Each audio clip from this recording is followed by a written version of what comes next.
তরুণ যারা আছেন তারা আগামী প্রজন্ম, তারা আগামীর এলাকার বুজুর্গ। বিএনপির অনেক নেতারা আছেন, থাকতে পারে কে। আমরা যেই পথ ফলো করি, মহানবী নবী করিম সাল্লাল্লাহু আলাইহি সাল্লাম যে পথ আমাদের দেখিয়েছেন, উনি প্রথম যখন মদিনাতে যান, মদিনাতে ঢুকবার আগে মসজিদে কুবা তৈরি করে তারপর মদিনাতে ঢুকেন। মসজিদ তৈরি হওয়ার সময় বাকি সব লেবাররা যেভাবে খেটে তৈরি করছিল, নবী করিম সাল্লাল্লাহু আলাইহি সাল্লাম একের সাথে তাদের সাথে কাঁধে কাঁধ মিলিয়ে মসজিদ তৈরির কাজ করেছেন। কেন? কারণ মসজিদ অত্যন্ত গুরুত্বপূর্ণ। এই মসজিদে এসে আমাদের সেন্স অফ কমিউনিটি হয়, আমরা একত্রিত হই, এই জায়গায় আমরা একে অপরের সাথে পরিচিত হই। সহিহ মুসলিমে বর্ণিত আছে যে নামাজ আপনি বাড়িতে যখন পড়বেন আর মসজিদে যখন পড়বেন 27 গুণ বেশি সওয়াব আল্লাহ তাআলা আপনাকে প্রদান করবে যদি আপনি মসজিদে পড়েন, কারণ আপনি সবার সাথে পড়বেন। সেন্স অফ কমিউনিটি, আমরা একটা কমিউনিটি ভাই। আমি কারো দাওয়াতে আসি না, আমি নামাজ আজকে আপনাদের এখানে পড়েছি, আরেকদিন আরেকটা মসজিদে পড়বো। এই পুরো ঢাকা 13 এলাকায় আপনারা আমাকে বেছে নিয়েছেন। সো আপনারা ভোটের মাধ্যমে আমাকে সারা জীবনের জন্য দাওয়াত দিয়ে দিয়েছেন। এখন আর আমার কোথাও যাওয়ার কোনো উপায় নেই, আমি এখানে। সো আপনাদের সাথে আজকে আপনাদের মসজিদ আছে, আরেকদিন আরেকটা মসজিদে থাকবে। কিন্তু এই সেন্স অফ কমিউনিটি, আমাদের একে অপরের সাথে আবদ্ধতা, এটা শক্তভাবে তৈরি করতে হবে। মসজিদে আসবো, মসজিদে এসে আমরা আলোচনা করবো আমাদের এলাকার জন্য কি প্রয়োজন। এলাকার সম্মানী যারা আছেন, মসজিদ কমিটির দায়িত্বে যারা আছে, যাদেরকে ইতিমধ্যে আমি ধন্যবাদ জানালাম, তার এলাকার সম্মানী লোক। আজকে সামনের সারিতে যে বুজুর্গরা বসে আছেন, বা হয়তো অনেক বুজুর্গ একটু দেরি করে এসেছেন, পিছের সারিতে বসে আছেন, কিন্তু আপনারা ভাই এলাকার বিজ্ঞজন, এলাকার বুজুর্গ। তরুণ যারা আছেন তারা আগামীর প্রজন্ম, তারা আগামীর এলাকার বুজুর্গ। আপনাদেরকে নিয়েই তো এই কমিউনিটিটা আমরা তৈরি করবো। রমজান মাস এসেছে, খুব স্পেশাল একটা মাস। পরম করুণাময় আল্লাহ তাআলা আমাদেরকে জানিয়েছেন যে এই মাসে আমরা সবচেয়ে বেশি সওয়াব তার কাছ থেকে আদায় করতে পারি। তো তাহলে এই মাসে আমাদের ইবাদতের কারণ আরো বেশি। ইবাদত আমরা পরম করুণাময় আল্লাহ তাআলার কাছে করি, কিন্তু মসজিদে এসে কেন ইবাদত করি? কেন নবীজি বলেছেন মসজিদে যে করো? কেন যে কোনো জায়গায় নবীজি মসজিদকে সবচেয়ে বেশি গুরুত্ব দিয়েছেন? কারণ এই জায়গায় এসে আমরা সবাই একত্রিত হই, আমরা ওই কমিউনিটি হই। এই কমিউনিটির শব্দ অনেক আছে, উম্মাহ একটা শব্দ কমিউনিটির জন্য। যে কোনো কমিউনিটি, আমাদের কমিউনিটি, বৃহত্তর বিশ্বের মুসলমান কমিউনিটি, মুমিন মুসল্লি আমরা যারা, সবার জন্য এই একটা শব্দই প্রযোজ্য। তো আমরা আমাদের এলাকার জন্য তো কাজ করতে হবে, আমাদের এলাকায় এগিয়ে নিতে হবে। এই পবিত্র রমজান মাসে আমাদের এলাকায় অনেক ধরনের বাজারের সমস্যা হয়, রাস্তাঘাটের সমস্যা হয়। আমাদের অনেক এলাকাবাসীরা সময় মতো ইফতারে পৌঁছাইতে পারে না, রাস্তা আটকানো থাকে। তো এই জায়গাগুলোতে আমাদের কমিউনিটি হিসেবেই কাজ করতে হবে। শুধু পুলিশ বাহিনীকে বলে দিলে বা এই এমপি করে নাই কেন বা মন্ত্রী করে নাই কেন বললে হবে না, সবাইকে মিলে কাজ করতে হবে। ইতিমধ্যে যেই কয়েকটা চাঁদাবাজির ইনসিডেন্ট গত কয়েক সপ্তাহ হয়েছে, পুলিশ বাহিনীকে শক্তভাবে আমি অ্যাক্টিভেট করেছি। গত 2-3 দিন আপনারা হয়তো খবরেও দেখেছেন, ডগ স্কোয়াড নিয়ে অনেক কিছু নিয়ে তারা অনেক অভিযান চালাচ্ছে, কিন্তু পুলিশ বাহিনীর সীমাবদ্ধতা আছে। আজকে যারা চাঁদাবাজি করছে তারা কিন্তু আমাদের এলাকার ছেলে।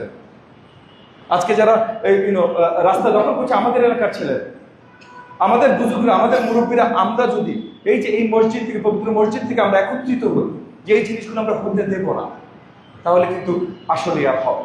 এই সেন্স অফ কমিউনিটিটা আমাদের প্রয়োজন। জুম্মার নামাজ সবচেয়ে বেশি গুরুত্বপূর্ণ কেন? খুতবা। এই খুতবাতে আমাদের কমিউনিটি কিভাবে আমরা এক থাকতে পারি, আমরা পরম করুণাময় আল্লাহ তাআলার কাছে ইবাদত কিভাবে পৌঁছাইতে পারি, এই সব কিছু একসাথে খুতবাতে আলোচনা হয়। তো এই খুতবা অত্যন্ত গুরুত্বপূর্ণ। খুতবার সময় কেউ কথা বলবেন, এটা আলোচনা আছে। আমি নিজেও চেষ্টা করি কখনো কোনো খুতবার সামনে বসলে কোনো আলোচনা না করতে। আমি আপনাদেরকেও অনুরোধ করি, আজকে যেমন খতিব সাহেব যখন কথা বলছিলেন, কিছু আলোচনা এইদিক ওদিক আসছিল, আমি আপনাদেরকে অনুরোধ করব, যখন খুতবা হবে, খতিব সাহেব যখন কথা বলবেন, বা আপনাদের কোনো মুরব্বী এখানে দাঁড়িয়ে কথা বলবেন, আমি মুরব্বী না, বাট মুরব্বীরা যখন দাঁড়িয়ে কথা বলবেন, আমাকে জাস্ট আপনারা একটা দায়িত্ব দিয়েছেন, সেই দায়িত্ব হিসেবে আমি আজকে দাঁড়িয়ে কথা বলছি। কারণ দাওয়াতে না, দায়িত্বে।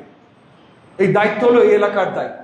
এলাকা নিয়ে কথা বলতে হলে বৃহত্তর সব বুজুর্গ, সব তরুণদেরকে নিয়ে এই মসজিদে এসে আমাদের কথা বলতে হবে। রাস্তাঘাটে শুধু মাইক ধরে কথা বললে হবে না, কার্যকরী কথা বলতে হবে। কারণ নিন্দা না, কোনো গুজব না, কোনো খারাপ কথা, কোনো বাজে কথা না, কিন্তু এলাকার উন্নয়নের কথা। আমাদের এলাকায় যেন আমরা স্বতঃস্ফূর্তভাবে সুন্দরভাবে জীবন কাটাতে পারি।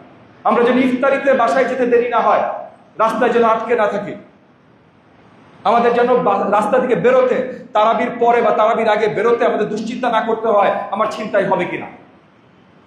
তো এই জায়গা থেকে প্রত্যেকটা মসজিদ কমিটির সাথে আমি কথা বলছি, আজকে জুম্মার পর এই আল্লাহ করিম মসজিদ কমিটির সাথে আমি একটু বসতে চেষ্টা করব, আমি আশা রাখবো তারা একটু সময় আমাকে দেবেন।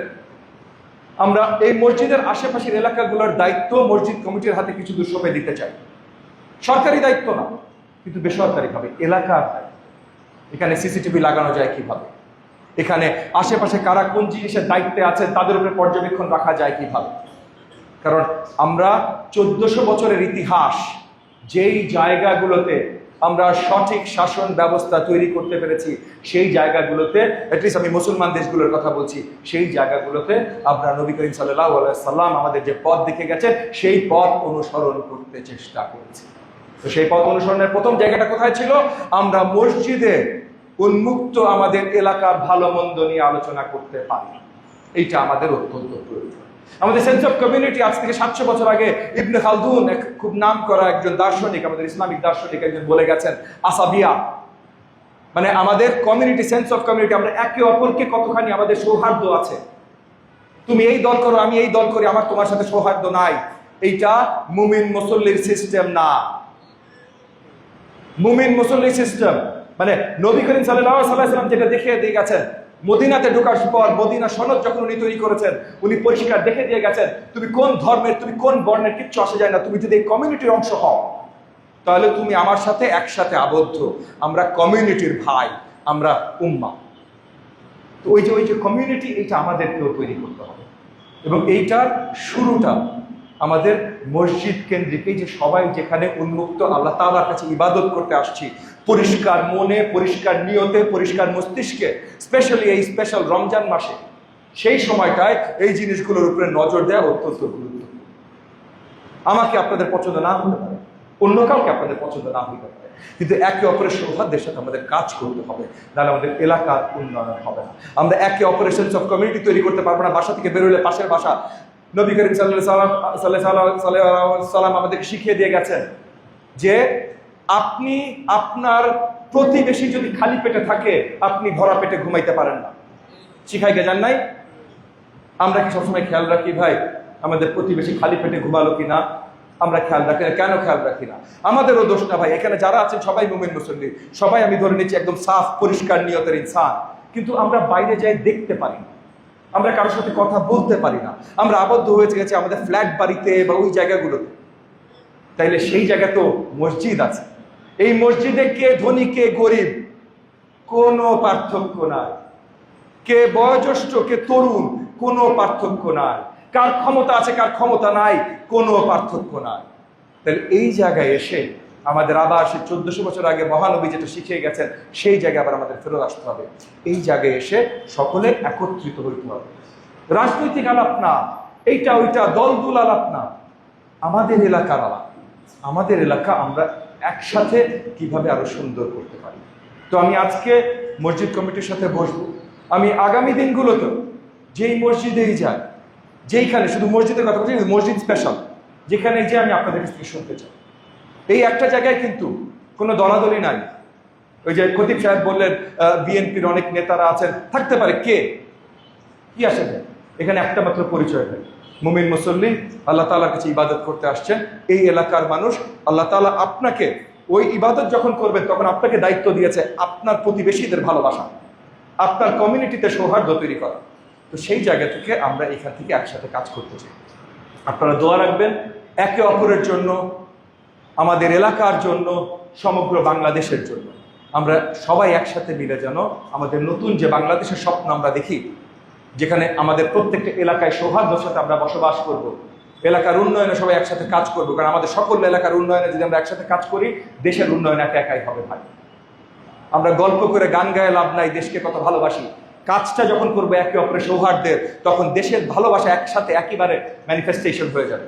তো সেই আশা ব্যক্ত করে আপনাদের সকলের কাছে একে অপরের জন্য, এলাকার জন্য এবং দেশের জন্য দোয়ার আবেদন জানিয়ে বক্তব্য শেষ করছি। অসংখ্য ধন্যবাদ। আসসালামু আলাইকুম ওয়া রাহমাতুল্লাহি ওয়া বারাকাতুহু।